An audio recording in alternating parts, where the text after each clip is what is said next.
Joining us now, State Committeewoman from Georgia, just saw the other day in Charlotte, Ginger Howard. Hey, Ginger, great to have you with us.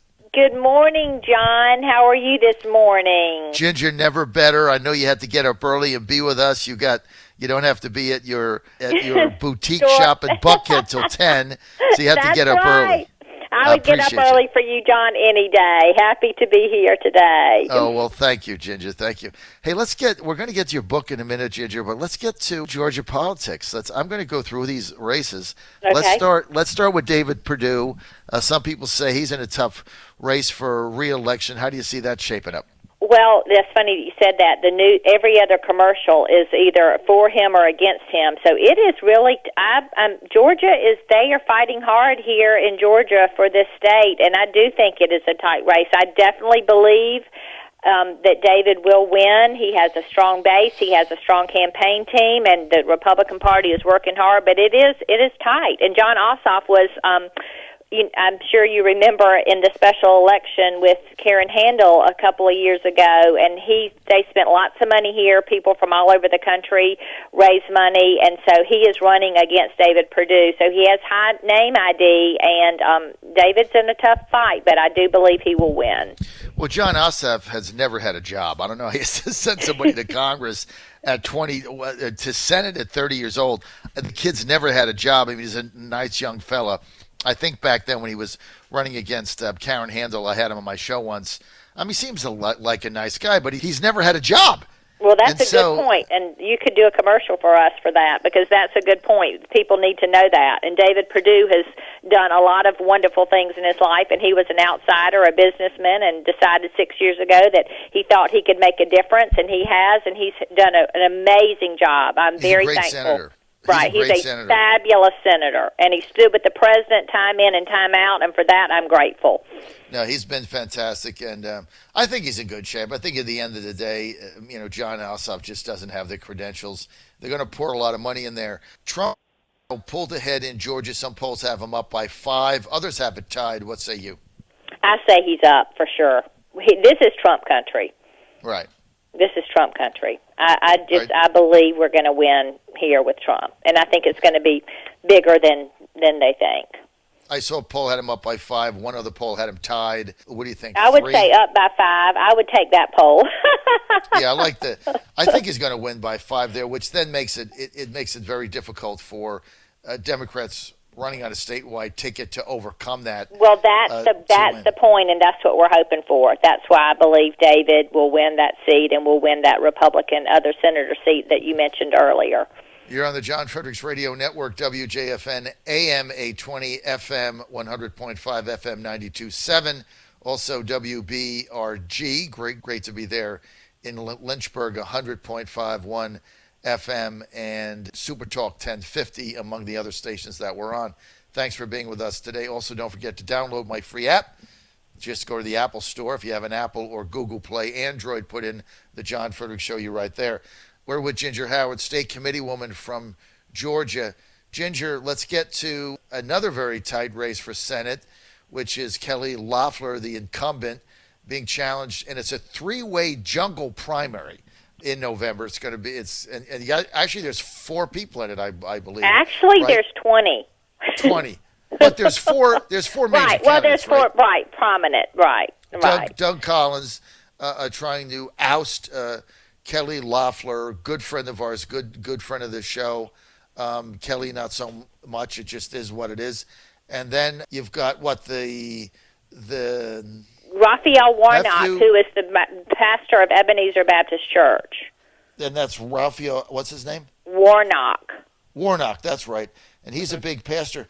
And then you've got a relative of somebody. Matt Lieberman, Joe Lieberman's son. Okay, so you got Lieberman's son, Raphael Warnock, Kelly Loeffler, and Doug Collins. Right. The way this works is on November 3rd, if nobody gets over 50%, and they're not, then they go to a runoff in 3 weeks, and the top 2 finishers are in there. How's that going to shake out? Oh my goodness, it is a fight like there's no tomorrow. And the problem is, As you said, you have to get 50 plus 1% in Georgia, and with 20 people running, and those are the four top, there's no way mathematically it can work out. So there will definitely be a runoff. So we are seeing just with it will most likely be, it will be a Republican versus most likely the pastor of Ebenezer Baptist Church, and it's going to be a bloodbath. So it's either going to be Kelly Loeffler or Doug Collins. Right. Right, because they're not going to finish 1-2 and then Warnock because 3. they're splitting the base of our party. Right. So it's going to be Loeffler or Collins v. Warnock. Right. Obviously, and then the presidential election plays in, because if Biden wins, I can almost guarantee you the Republicans. Right. Yeah, it's going to win. Mm-hmm. If Trump wins, then it becomes a bloodbath, right? Exactly. Because you got 3 weeks.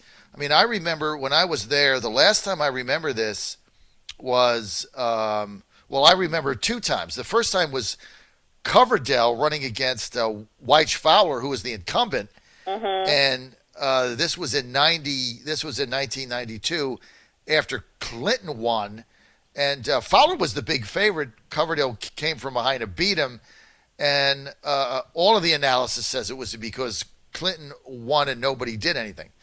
Then in 2000, I think it was 2010, right? Or 2012, Saxby Chambliss was in a runoff against little Jimmy Martin, and Obama had won a second term.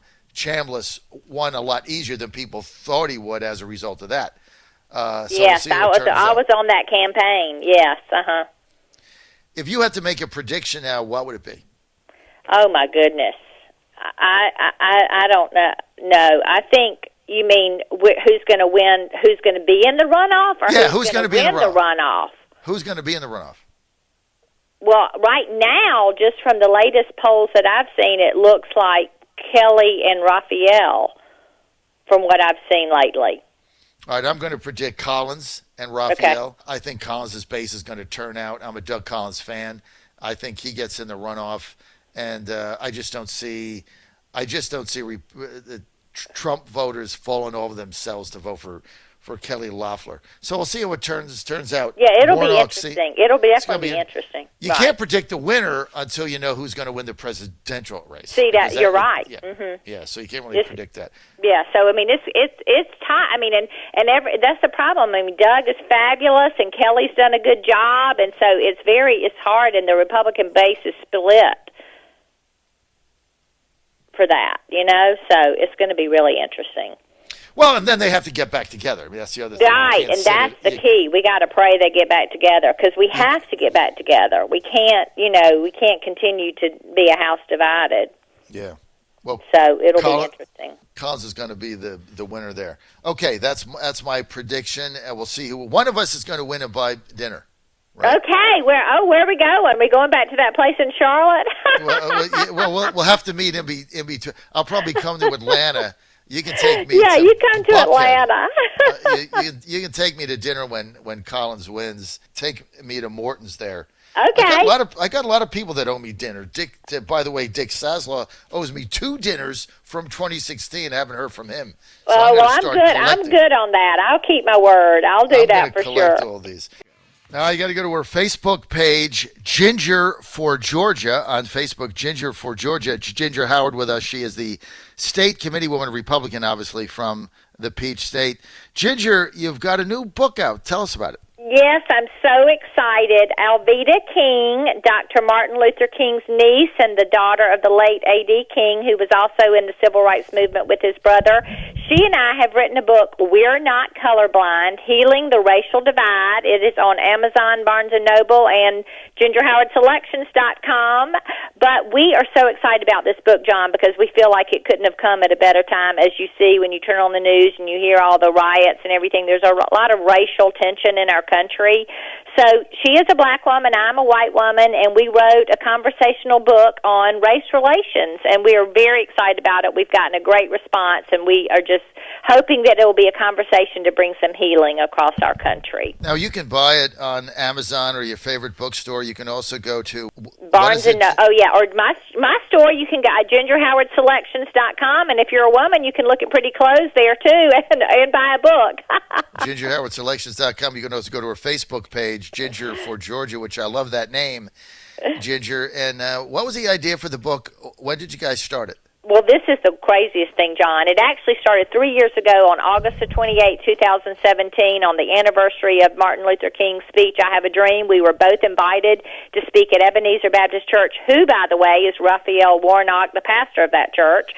We were invited to be on a panel with Elizabeth Warren and Tamika Mallory and several other very, very liberal people, and it was a very heated conversation, and Alveda and I were the brunt of some very vitriolic comments, and we both saw some things, not just on ideological lines, but racial lines then that we needed to bring into discussion. And then I was invited back in January to speak at the Martin Luther King service, and that was even more, much more tension. I was with Ben Carson, and he was treated not very nice, and he's a black man, and so I thought something's up. And the wildest thing was, a few days later, I had a dream in the night that Alveda and I wrote a book on racial reconciliation, and I called her, and we've been on this journey, and we put it on the shelf for almost a year, and then when all of this happened lately, we said we got to go back to the book, and we got to get it done. So that's how it came about, and wait a minute. You're trying to tell me that the idea for this book with Alveda King came to you in a dream?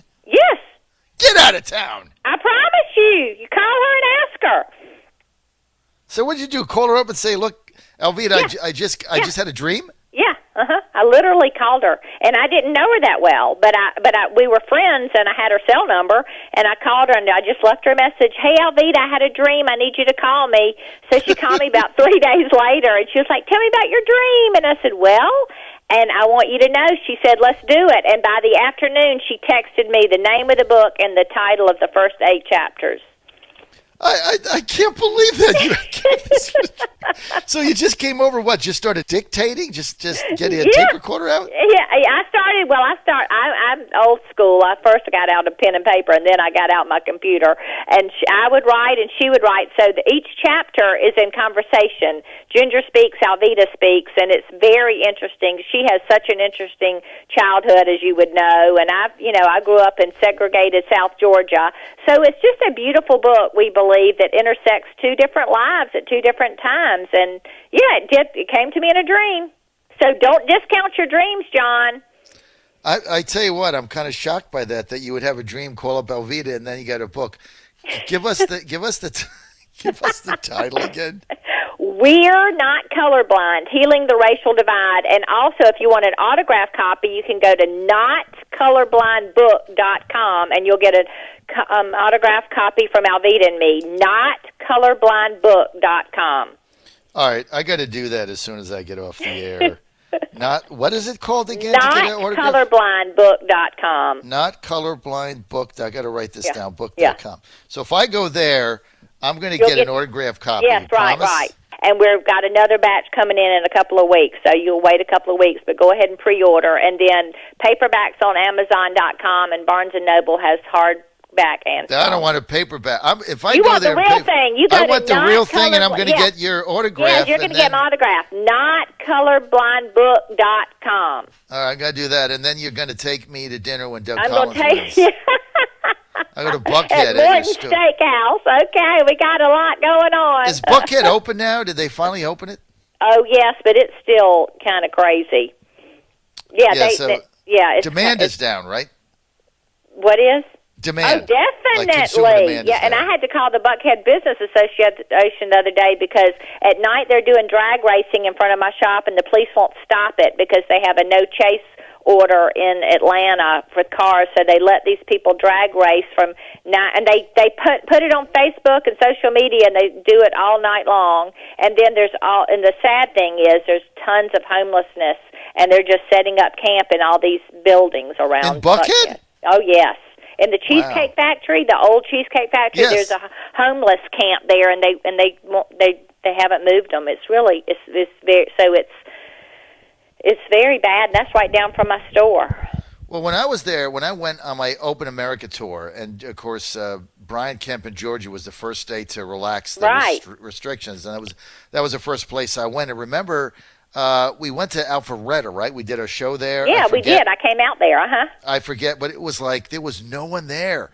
Like there was this huge hotel I stayed at, remember? And they were like, yes, there were nobody like 5 was people. there. I think you were probably the only person in the hotel. I was the only person. It was so eerie. It was like, remember that song? In fact, Kiara, you need to play this at 8 when we come back at 8.